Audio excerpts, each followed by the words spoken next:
Hello everybody, my name is MsRheyRhey and welcome to Fan Service, where I take artists and writers of certain fandoms and show them off for the internet to appreciate.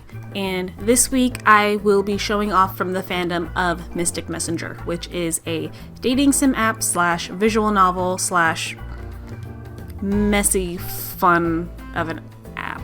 If you want me to do a discovering fandoms on it, I will be more than happy to. Today for you I have 6 artists and 5 writers, one for each character in the game except for V. I had a hard time finding writers for V that I felt were appropriate for the show.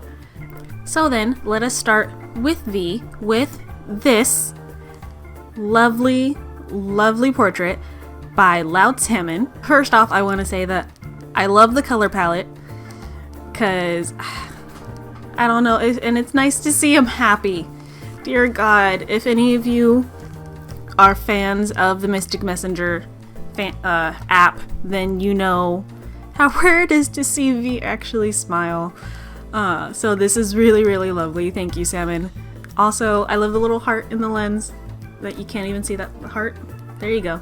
I'm gonna take these off because you get the cosplay by now, and I can't move my neck with these at the back of it.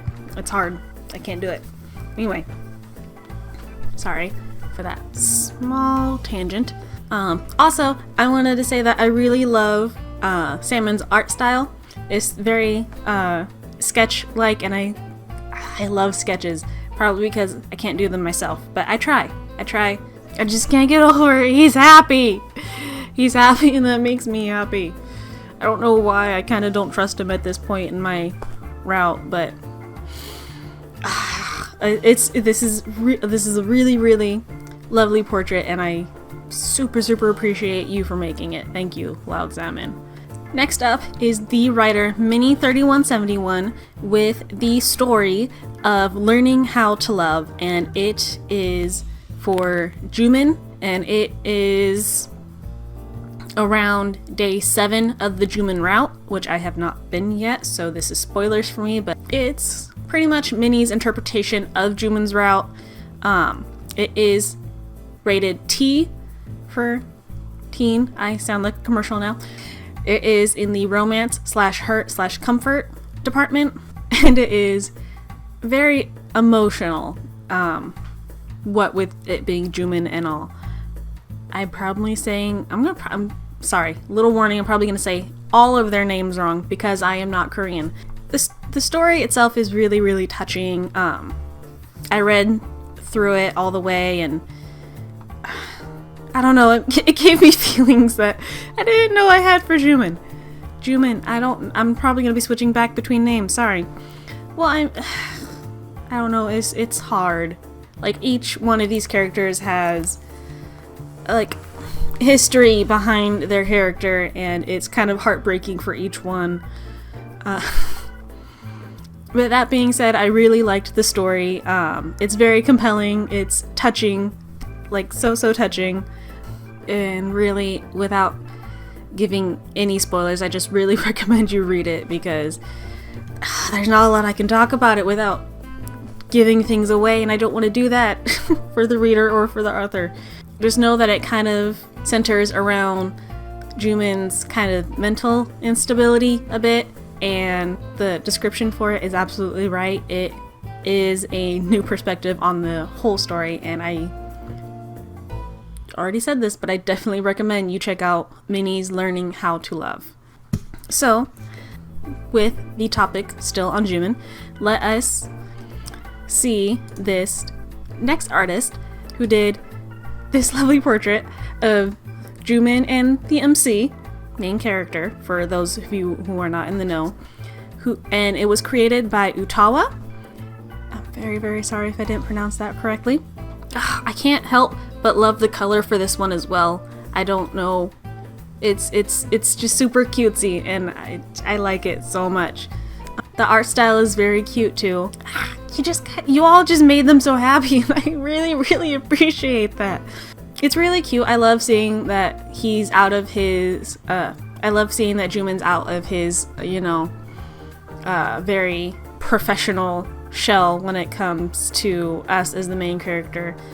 The shading for this is really amazing. I wish I did know Korean because I want to know what that little thing in the middle is with the heart and the words, because I can't read that, and I bet it's super cute and it just makes the art style even more cute, and that'd be really awesome.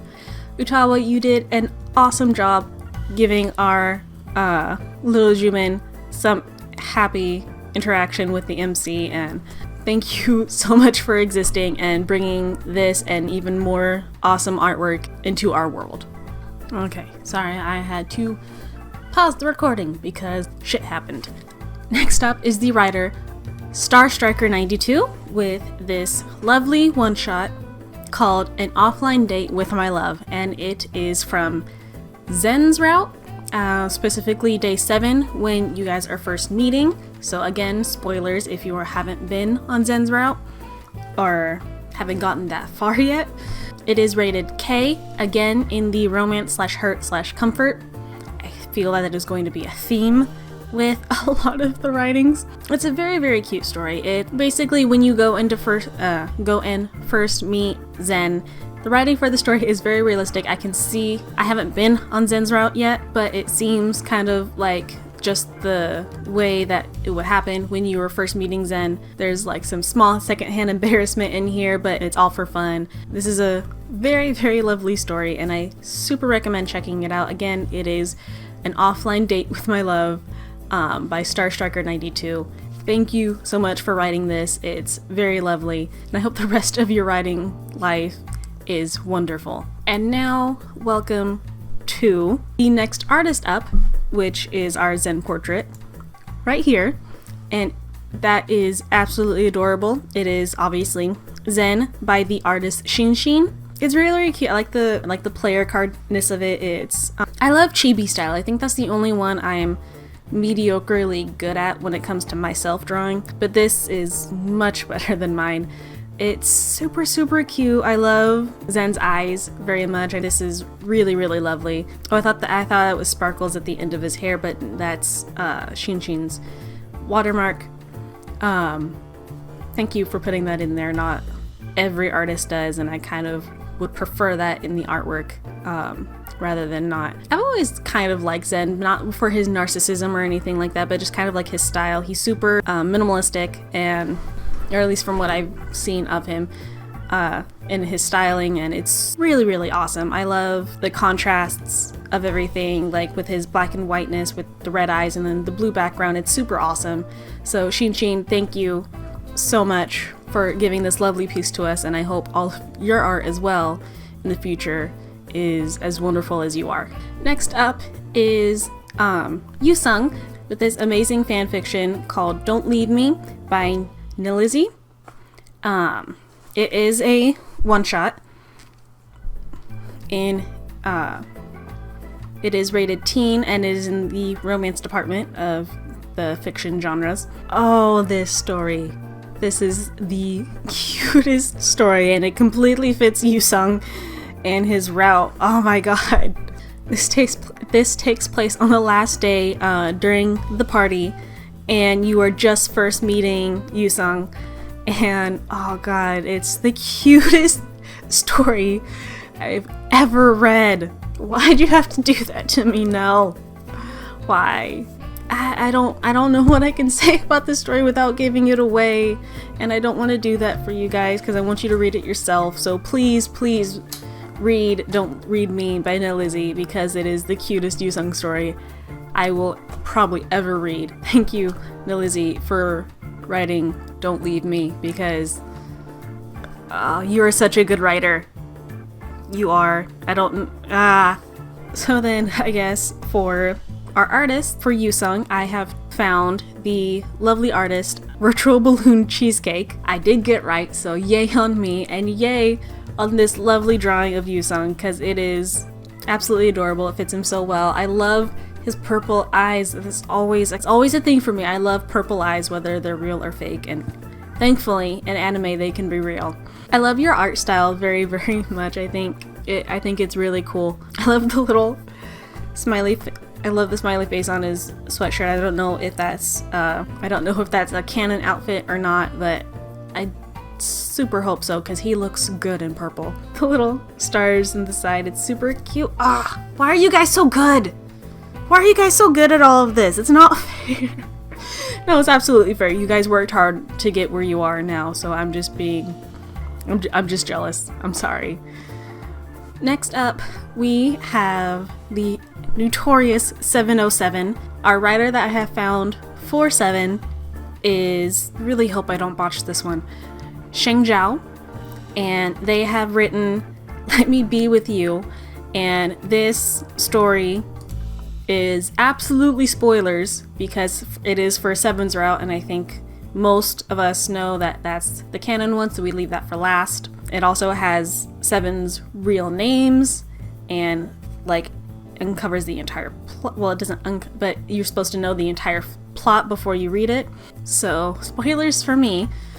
It is rated K. It is in the romance/drama department, and so far it only has 3 chapters. Straight away, you get stabbed in the heart with feels, and it's such a good story, and it's such a really different perspective plot-wise, and it just makes you think, and you kind of feel for the MC going through all of these struggles. Without giving spoilers, super sorry. If you want to know what I'm talking about, you should go and definitely check out the story yourself. Like I said, it is Let Me Be With You by Sheng Zhao. So for our next artist for 7, I want to show you guys Pharaoh, who has drawn this awesome portrait of 7 in his hacker gear, I think is what I will forever be calling it now. Your art style is super amazing. I love everything you've done. The background is super awesome too. It kind of like goes with his mysterious hacker personality. I love the white outline for 7. It's very creative and it kind of shows him off awesomely. I've always loved 7's color scheme because it's like super contrasty and it really, really works for him, and I think it kind of fits his personality. Pharaoh, you did an awesome job, and I am so looking forward to what you can do in the future, because if this is awesome, imagine what you're gonna be like a year from now. So thank you for being awesome, and thank you for this awesome portrait of 7. And last but oh so not least is the amazing, that is very opinionated, but hey, it's my show, Jockey. The writer I have found today for Jockey is Suki the Wolf, and the story that Suki has made for Jockey is called Coffee Break, and it is rated K, and it is in the romance department of the fiction genres. It is after Jockey's route, after the good ending, if I could enunciate, and it is basically you and Jockey, and spoilers, you are going over plans for the coffee shop. It is a one-shot, and I love this story so much. Suki, you are super good at imagery, and the characters in your story are super cute. I mean, they're all super cute anyway, but like particularly in this story, you have such an amazing sense of story structure. I don't know how you do it. Truth be told, I didn't know that you were writing Mystic Messenger fan fiction, but I have been following you because of Undertale, and you always had a really good sense of story structure and getting the characters just right and making your headcanon believable with actual canon. But my bias out of the way, this is a super awesome story, and I encourage you to check out Suki the Wolf anywhere you can find them. Thank you so much for writing this story. It just gave me so many feels reading it through, and I hope you succeed in whatever you want to do in the future. And for the artist of Jockey, I have found the artist Kane-san, or as they are known on Twitter, Setsurara? I believe so, Setsurara. If not, then it's correct on the screen. Kane-san has made this lovely portrait of Jockey with her hair growing out, and she's beautiful. Oh god, I love Jockey. It's a personal preference, and I'm trying not to be biased, but I love Jockey a lot. Your color outlining, which is not just the non-black outlining, and it's color outlining, I love that style a lot. Your style is super amazing, Kana. The coloring for all of this is splendid. I love the subtle background behind her. Jockey is such a smart and witty person in the game, and I think you captured that in her facial expressions very, very well. I can't think of stuff to say when I'm looking at great art. This portrait is absolutely amazing, and thank you so much for making it, as well as all the other fan art that you have done. So that is it for my fan service this week. All of the artists and writers that I have talked about today and in the past and in the future are amazing, and you should definitely go and check them out. Mystic Messenger is such an absolutely fun game. Even though it is in real time and I do not have the schedule for that, it's still amazing, and you can get so many different outcomes depending on what you say or do. It's an amazing game, and these are amazing works of art that have flown across the screen in this amount of time that I've done. I haven't edited this yet. Obviously, I'm recording. Thank you so much out there for watching. Thank you all of the artists and writers who gave me permission to show off your wonderful works to my YouTube public. I appreciate all of you so much.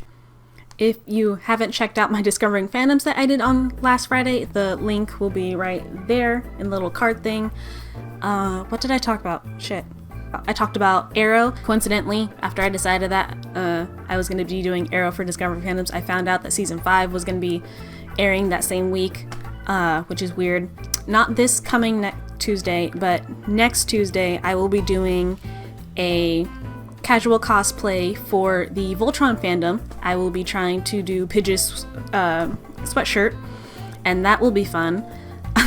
So if you want to check that out, you will in the future. I don't know how to do this.